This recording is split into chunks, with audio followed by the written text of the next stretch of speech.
शाहरुख खान के बेटे आर्यन खान की पहली वेब सीरीज डेब्यू हो चुका है, जहां पर सारे स्टार किड्स नेपोटिज्म वाले एक्टिंग एक्ट्रेस। शाहरुख के बेटे ने कहा मैं डायरेक्टिंग करूंगा। पहली वेब सीरीज बना के निकाली है जिसका ऑफिशियल टाइटल है द बास्टर्ड्स ऑफ बॉलीवुड, जिसको तुम बैड्स भी कह सकते हो अगर पंगे में नहीं फंसना तो। और जितना इंफॉर्मेशन इस शो से मिला है ना, ऐसा लग रहा है कि he is the one who created this, wrote this and directed as well. क्यों मेंशन कर रहा हूं मैं? क्योंकि ऑनेस्टली बिलीव करना बहुत मुश्किल है। I mean it's not like कोई मास्टरपीस बना दिया कि राजा मौली और हिरानी वाले लीग में डायरेक्ट डेब्यू, लेकिन फिर भी थोड़ा बिलीव करना मुश्किल है कि ये डिलीवर किया। क्योंकि वीडियो पता नहीं मेरे बुखार, सर्दी, खांसी, कमजोरी के कारण या फिर एक्चुअली जो मैंने देखा वो ट्रू है, मेरे को ये शो पसंद आया। I like this one. लेकिन इससे पहले कि तुम फटाफट जाओ इसको देखने के लिए या फिर मेरे कमेंट सेक्शन में मुझे गाली देने के लिए साला बिक गया, शाहरुख खान ने पैसा दिया होगा, नहीं वो मेरा कैमियो हो गया ना इसके अंदर, इसलिए अच्छा बोल रहा हूँ। बात एक्चुअली ऐसी है, किसने बनाया है, किसका बेटा है, उसको खुद को लेके इतनी बड़ी कंट्रोवर्सी हुई थी कुछ सालों पहले या पिछले साल, मुझे याद नहीं,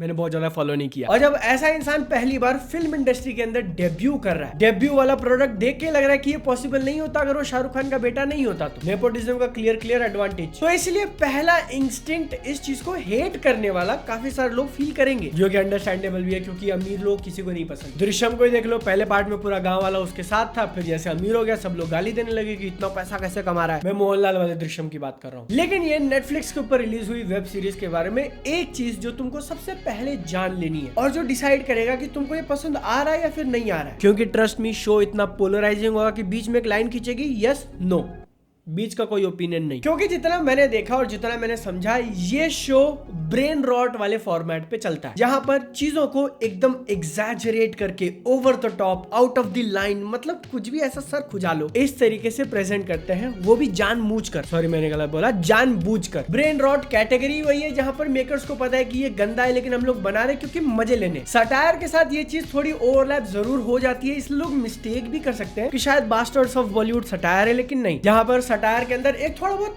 क्लास होता है कि चलो तुमने एक स्टैंडर्ड सेट करके प्रेजेंट किया, जैसे कि Om Shanti Om. Brain rot is like भाई एवरीथिंग, अपन आज आया अपन आज बकचोदी करेगा, और ये बक करने वाली जो एनर्जी है ना, उसके साथ अगर तुम कनेक्ट कर जाते हो तो ये शो तुमको मजे दिलाएगा। अगर तुम बिल्कुल भी कनेक्ट नहीं किए और तुम समझ नहीं पाए कि क्यों बनाया है वैसा, तो फिर तुमको बहुत घटिया लगेगा। अगर माइक ने मेरी आवाज नहीं पिक करी तो बहुत घटिया लगेगा एकदम, मतलब कि यू लोग इसको पसंद कैसे कर रहे हैं, कुछ भी दिखा रहे हैं। कुछ शाणे लोग दिमाग लगा रहे होंगे, मुझसे कमेंट्स में क्वेश्चन पूछेंगे, भाई फिर तो मिस्टर चीते श्रॉफ की पिछली कुछ मूवीज को हम लोग ब्रेन रॉट कह सकते हैं ना? नहीं, वेल जितना भी हीरोपंती बागी वगैरह आया था वो टेक्निकली ब्रेन रॉट में फॉल कर सकते थे, लेकिन पहली चीज की जो भी दिखा रहे हो हेलीकॉप्टर को हाथ से खींचना, उसको लेके खुद सीरियस मत हो, एक सीरियस पिक्चर मत बना, अपना ही मजाक उड़ा। और दूसरा कि वो देखने में मजा भी आना चाहिए, मौत नहीं। और जब मजे की बात निकल चुकी है तो द बास्टर्ड्स ऑफ बॉलीवुड के अंदर इकलौती चीज जो मुझे बहुत ज्यादा पसंद आई, एकदम टॉप पे रखूंगा, मनोज पावा और राघव जुएल का परफॉर्मेंस। भाई जिस सीन के अंदर भी वो लोग सीन पे आ रहे थे, स्क्रीन पे आ रहे थे, मेरे को इतना मजा आ रहा, दोनों ही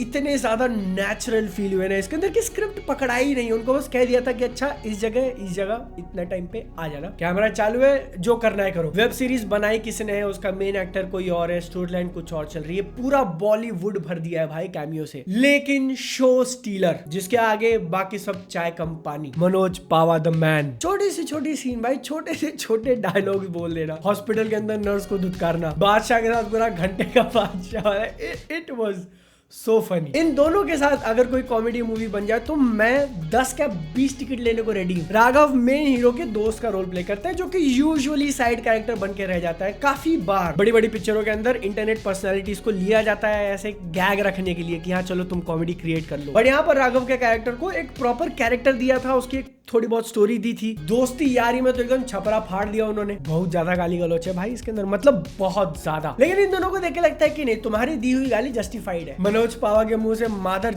वाले सुन के ऐसा लग रहा था कि शरबत गिर रहा है, और राघव वाला तो चलो तू दोस्त है, दोस्त तो इतना तो बनता ही है। So good. राघव का एपिसोड 3 के अंदर एक पूरा गैग है किसी दूसरे एक्टर को लेकर, मैं हंस हंस के लाल पड़ गया था। अरे भाई यार। तो हाँ, ये वो एक डिपार्टमेंट है जिसके लिए मैं डेफिनेटली रेकमेंड करूंगा कि इन दोनों को देखने के लिए जाओ। लेकिन उसके अलावा भी कुछ जोक्स डाले जो कि कभी कभी काफी ज्यादा अच्छे से काम करते हैं, और शो बिल्कुल भी ऐसा ये नहीं करता कि ओ नो कैंसिल हो जाऊंगा या थोड़ा मे बी कोई ऑफेंड हो जाएगा, नहीं मारते ना। एक रिपोर्टर पूछती है sir can I have a bite, और एक दूसरा कैरेक्टर कहता है don't think you need more calories. मोटी लड़की को ऐसा कह दिया। मैं औरतों पे हाथ नहीं उठाता। उसके बाद एलिफेंट साउंड डाल देना। या फिर शो खुद को लेके इतना मेटा जाता है ना, मैंने कहा ब्रेन रॉट, खुद को सीरियस नहीं लेना। आई नो तुमको आइडिया होगा कि रियल लाइफ में शाहरुख खान के बेटे के साथ जो कुछ भी हुआ था, एक एपिसोड खत्म होता है जिसमें कैरेक्टर लिटरली ऐसा देख के कह रहा है say no to black screen, written and directed by Aryan Khan.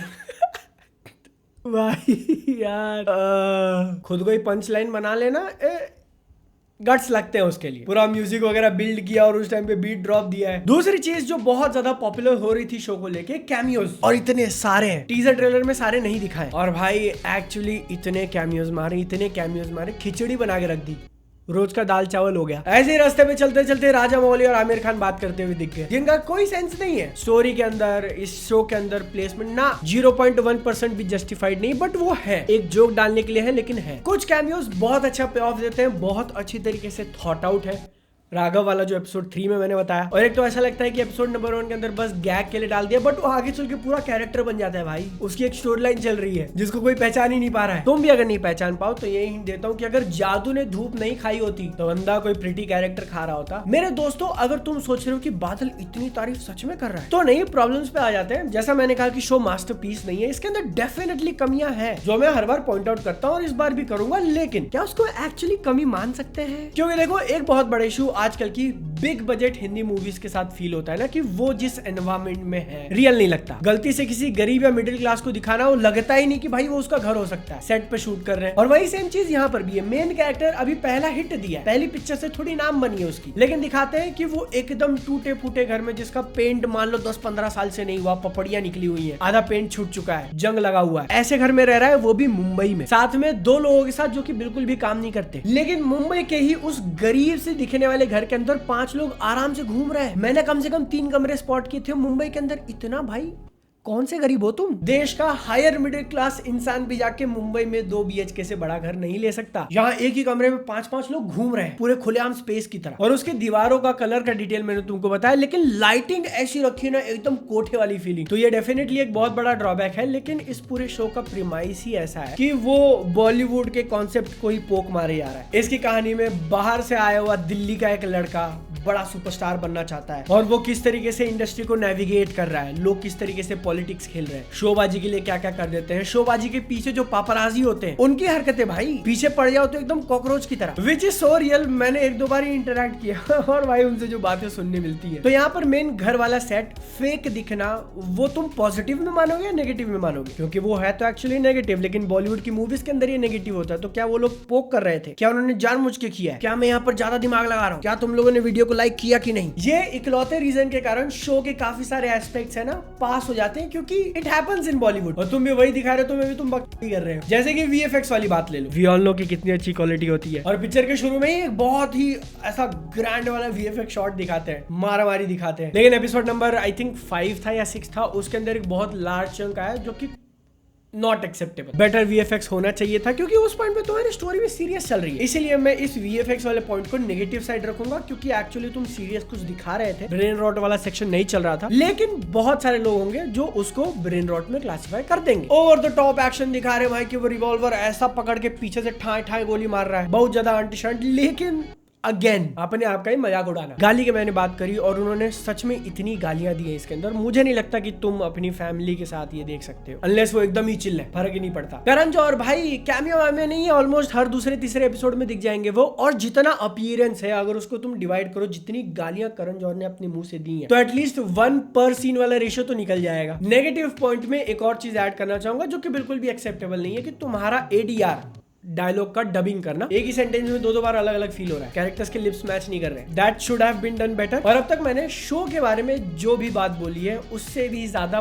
Polarising, divide कर देने वाला लोगों को इसका क्लाइमैक्स होगा। एंड में जो एक बड़ा इंफॉर्मेशन रिवील करते हो, लाइक व्हाट, मतलब कुछ भी। ये वो मोमेंट हो गया कि तुम्हारा दोस्त तुमको आके कहता है ना भाई मेरे दिमाग में एक स्टोरी आई तेरे को बताऊं क्या, इसमें ऐसा ऐसा होता और एंड में जो ट्विस्ट फेंक के मारेगा वो, तो बोले क्या वाला कुछ भी, मतलब कुछ भी। It was literally that, but मुझे उतना प्रॉब्लम नहीं हुआ उससे, क्योंकि मालिक अब इतना खर्चा हो गया तो एक चिप्स का पैकेट और दिला दो, जब इतनी बकती हो ही रही है तो थोड़ा और कर लेते हैं। और उसके कारण जो फक्ड अप सिचुएशन हुआ, आई वाज लाइक एक second, Johnny Sins laughing in the corner. तो देखो फाइनली बात वही है कि मुझे शो पसंद आया, इसलिए मैं कहूंगा कि अगर तुम ये देखने के लिए प्रिपेयर्ड हो इस टाइप का कुछ, तो इसको एक ट्राई दे सकते हो। आई कैन ऑलरेडी सी कि इस वीडियो के कमेंट्स में मुझे गालियां पड़ रही है पेड रिव्यू या कुछ कुछ कहने के लिए, लेकिन अब मुझे जैसा शो लगा है वैसा मैं बता रहा हूँ। प्री कंसेप्ट जो मेजोरिटी माइंडसेट है उसमें भीड़ चाल में हाँ चलो भाई गाली देते हैं, मजा आ जाएगा, सब लोग का सपोर्ट मिलेगा, वो मेरा काम नहीं है। तुमको अगर कुछ ब्रेन रॉट देखना है जिसकी थोड़ी बहुत झलक बैड एस रवि कुमार के अंदर दिखी थी, मैं मानता हूँ कि वो एक लैंडमार्क मूवी है जिसने इस नए वेव की शुरुआत करी। ऑल्दो पूरी तरीके से वो लोग वहां पर रीच नहीं कर पाए, लेकिन बड़ास रवि कुमार भाई वैसा ब्रेन रॉट थोड़ा और ज्यादा अच्छा देखना है तो इसको ट्राई दे सकते हो। अगर तुम्हारा टेस्ट नहीं है तो दूर रहो, मत देखो। देखने के लिए अपने पास बहुत कुछ है, जैसे कि BNFT के ऊपर 1000 से ज्यादा वीडियोस। बॉबी देओल का कैरेक्टर बहुत बढ़िया था, उनका